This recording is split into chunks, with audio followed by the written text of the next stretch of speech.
Hi, my name is Dr. Colin Robertson, and I'm a part of the Zinzino product team. My role really is to make sure that what we do at Zinzino is directly informed by the best available research and research evidence. But today, I really want to have a conversation with you about what's at the heart of a lot of what we do, which are those omega-6s and those omega-3s.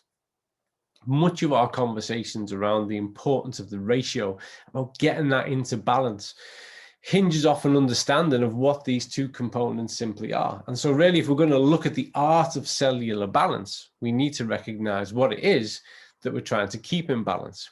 And that's an important place for us to start from. Balance is not about staying still, it's being static. That's not what balance is. Balance is about being able to control that dynamic environment and keep it at optimal levels. The body biologically is working to what we call homeostasis. There are things changing in your body all the time, or second by second, minute by minute, hour by hour. And your body has to adjust. Simple things like changes to pH levels, simple things like changes in heart rate. When you've eaten a meal and what happens to our insulin level, our body kicks in those biological processes to bring about homeostasis, balance. And really, that starts at a cellular level, cellular balance. And where you will be familiar, having heard us speak before, is then about this ratio with regards to omega-6 and omega-3. So right now, I'm hoping to demystify. I don't want to make this really scientific and full of jargon. What I aim to do is give you a really clear understanding of what omega-6 and 3 are, what they do, why they are both vital, so long as we have them in balance, where we can get them from, and why that matters. So, without further ado, let's have a look. So our guide to omega-3 and omega-6 fatty acids. They're both important dietary fats. And sometimes this gets a bit lost, okay?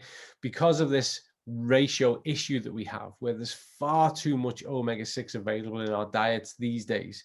And I'm well aware of the fact that you'll have heard other presentations and colleagues of mine discussing this. The fact is we have far too much access to those omega-6s. So it's been really easy for them to be misinterpreted as bad guys. They both have health benefits, but it's important to get the balance right. And an imbalance in those things is what we know can lead to several chronic diseases. Okay, so it's not about one or the other. It's about recognizing that they're both important, but recognizing the roles that each of them play. And again, why that balance is vital to making sure that they function in the optimal manner. So we're going to look at what they are, why you need them, and then where you can get them from. Okay, and that's what we're going to go through.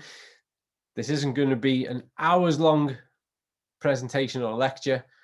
Really hoping to give you bite-sized information so that you can absorb this quickly, understand it, and most importantly, act on it. So our omega-3s, let's start with them. They are fatty acids which are polyunsaturated and a type of fat that our bodies just can't make. The term polyunsaturated refers to the chemical structure, okay? So we're getting into a little bit of the kind of detail of it now. Poly simply means there's many, and unsaturated refers to double bonds. So together, that means that the omega-3 fatty acids have lots of double bonds, okay? So that's what I want you to imagine. I'm going to show you a picture of how that looks in a moment. Omega-3 refers to the position of the final double bond in the chemical structure. The same with omega-6. It refers to the final position, of which is 3 carbon atoms from the omega or tail end of the molecular chain. And since the human body can't produce omega-3s, these fats are referred to as essential fats, meaning that you must get them from the diet.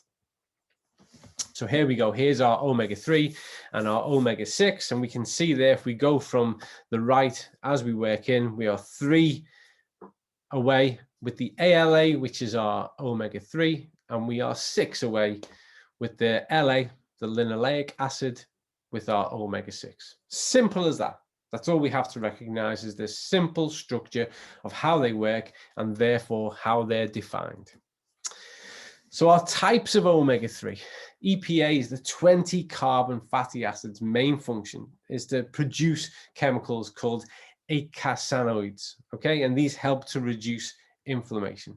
That's what they do. They go in there and they start to control the situation, they start to calm things down, they start to bring about a reduced inflammation at a cellular level, so that cellularly and systemically we can function under normalized conditions, okay? DHA is a 22 carbon fatty acid, makes up about 8% of the brain weight and contributes towards brain development and function. And ALA is the 18 carbon fatty acid that can be converted into EPA and DHA and benefits the heart, the immune system, and the nervous system. Okay, so lots of good stuff going on there with regards to the impact and influence of those omega-3s. Omega-6s then, who get a bit of a hard time, really. They get classed as the bad guy in the scenario. But like most things in our diet, it's purely because there's too much of it. If we look at something else for a moment, carbohydrate. Carbohydrate is essential. It's really good so long as you don't have too much. When there's too much carbohydrate in the diet, we start to encounter problems. Everything from weight gain to things that can lead us towards more serious and sinister conditions. Only when there's too much. When there are sufficient amounts, they actually play a really positive role. And it's the exact same for those omega-6. When the ratio is in check, when we're in balance, omega-6 are working for us. They're doing a critical part of the role. They're even anti-inflammatory. And I know that you may have heard the omega-6 as being regarded as pro-inflammatory, which they do. But remember, the pro-inflammatory response, when it's acute, so let's say, for instance, you've been to the gym and you've done some exercise, that is a vital part of you getting fitter, of your adaptive response. We need that acute inflammation. The same way as we need that acute inflammation if we get a cold or if we get a virus. That acute response is a part of our defense system. It's a part of how we get better. And omega-6 plays a part in that. Where it becomes a factor that works against us is when we get to those more chronic levels of inflammation, okay? When we're not able to control and calm that environment down. And that typically happens, well, there's multiple reasons why it happens, but we know that it definitely happens when there is a lack of balance, when we're not in ratio, when there is not enough of the omega-3 available to bring about its anti-inflammatory responses and management at a cellular level. Okay, so as we've said, just like omega-3, omega-6 fatty acids are polyunsaturated fatty acids. So we've got those double bonds and there's many of them. However, the last double bond is 6 carbons away. And we've already shown you that before, that difference in position with regards to the tail of the omega, okay? They're essential. We need to get them from our diet. Problem is we can get them all too easily. So we have far too many of them. And the other part of the problem is getting those omega-3s is more difficult. So we can get these guys really easily, so we get plenty of them, but we struggle to get the omega-3s. So these are critical, we're not getting enough. These are important and we get way too many. They mainly provide energy. The most common omega-6 fat is linoleic acid, which the body converts to longer omega-6 fats, commonly arachidonic acid, the AA. Okay, so like EPA and AA produces eicosanoids. However, the eicosanoids that AA produces are pro-inflammatory. Okay, so this is now where we start to think, well, there is an importance to the pro-inflammatory response, but if that pro-inflammatory response goes on too long, then it starts to become a problem.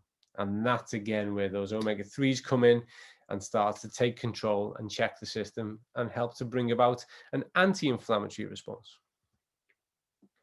Remember, in this instance, if there's an increased profile of those omega-6s, we are leading ourselves down the path towards an increased pro-inflammatory response. So that looks kind of like this, which looks really messy, and it looks like I'm going to bombard you with a ton of scientific information and jargon, but I'm not. I just want to show you how this looks with regards to pathways and signaling. And if we have a look on the left there, we can see that the omega-6 is directly implicated in those pro-inflammatory responses. But it also has a part, if we look at that chain of sequence through, in inflammation resolving. Okay, so it is a part of the anti-inflammatory response, as well as doing this other good stuff, okay? On the omega-3 side, on the right, we see this huge amount of inflammation resolving that takes part with regards to the omega-3. So in simple terms, when people often ask me about this ratio and one versus the other, the omega-3 is going in there purely to bring about that anti-inflammatory response. So we've got a really clear role. The role of the omega-6 is a little bit more complicated because it's got a dual-edged response, okay? And so because of that, some people don't quite understand it and then wrongfully cast it as the bad guy. But from this day forth, I don't want you to do that. I want you to recognize how important it is, but it's just vital that we have it in check, that we have it in balance so that it's doing the best part of what it does really, really well and working for the system. And it's not undermining those later parts, and certainly not coming to the point where we compromise it in the context of the omega-3. So where do we get it from? Okay, it's vital. Well, here we go. And here's some good examples of where we can get omega-3 and how much of it we can get from one serving. And the serving size can have a different interpretation in different parts of the world, but this is generally across the board with regards to US and Western Europe as to what qualifies as a serving size. So all our usual go-tos, we've got salmon, mackerel, sardine, anchovies, chia seeds, walnuts, flax seeds, and we can see our little scale going down there. And also we notice we see a change in the type of the omega-3. And this is why those marine-based omega-3s are essential, because it's through those sources that we're able to access the EPA and the DHA, okay?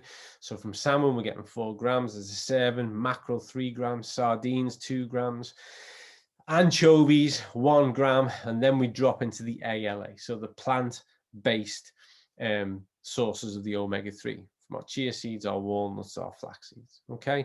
And we see what we can get from where.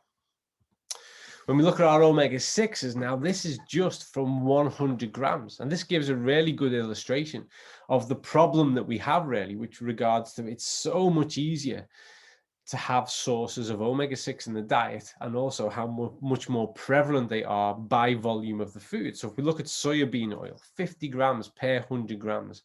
So 50% of that product is omega-6. Corn oil, which sadly saturates much of the Western diet, 49 grams per 100 grams.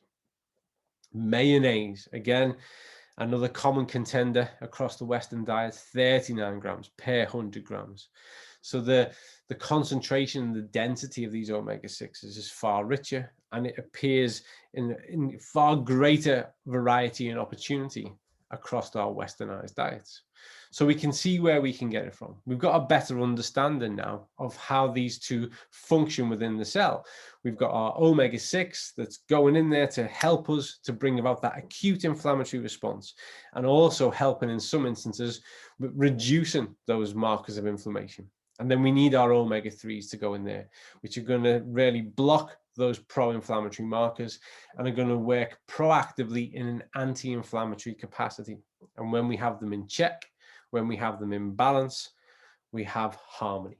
We have a really effective, working, physiological, cellular ecosystem that optimizes our health status, that puts us in the best position we can be with regards to our cellular ratios of pro-inflammatory and anti-inflammatory response, recognizing that at some point we need aspects of both. We just don't want these things to get out of hand. So we can see where we can access these from the diet. We can see where they feature and to what extent they feature within the diet. And we also know that we have a good solution. Good nutrition made simple, because it can be difficult. It can be difficult to access good quality sources of omega-3s, particularly the marine-based omega-3s, on a daily basis, even on a weekly basis for some people. Our strategy is all about creating solutions, understanding how things work, and harnessing that for the best outcome. So hopefully this little talk, this headline little brief chat, has given you a better understanding of the roles that omega-6 and 3 play in our cellular status, our cellular balance, in our health, what they look like, how they kind of function together, where we can get them from, and why it's important.